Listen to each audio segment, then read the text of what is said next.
मग पुढचा कुठचा आता आला तो विरोध झाला तो नाणार. मग यांचा खासदार जाणार नाणारला विरोध करणार आणि मग लोकांना भडकवणार, बागायती शेती जाते बिते वगैरे वगैरे. माझं असं म्हणणे हे सगळं नंतर. नाणारमध्ये जेवढी जमीन आज ॲक्वायर केलेली आहे, लोकांच्या जमिनी घेतलेल्या आहेत, कोणी घेतल्या तो जमिनी, कसा रिकामा झाला आणि नाणार तिकडे होणार, तिथे जमीन आली कुठून? बरं आली तर आली, इथेच फिरत असलेल्या अनेक दलालांनी जमिनी लोकांकडनं कमी पैशामध्ये विकत घेतली. मग ह्यांनी नाणारला विरोध केला. मग काय, मग मुख्यमंत्री झाल्यावर त्यांनी सांगितलं काय, बारसू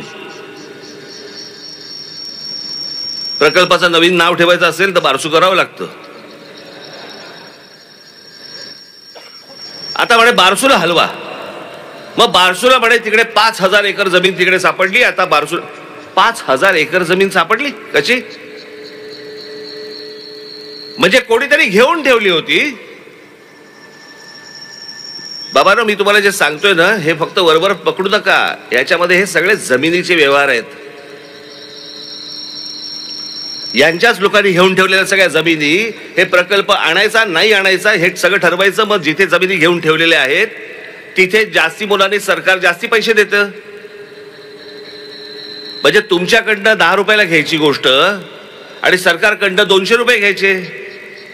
हे सगळे धंदे इथे कोकणामध्ये सुरू आहेत.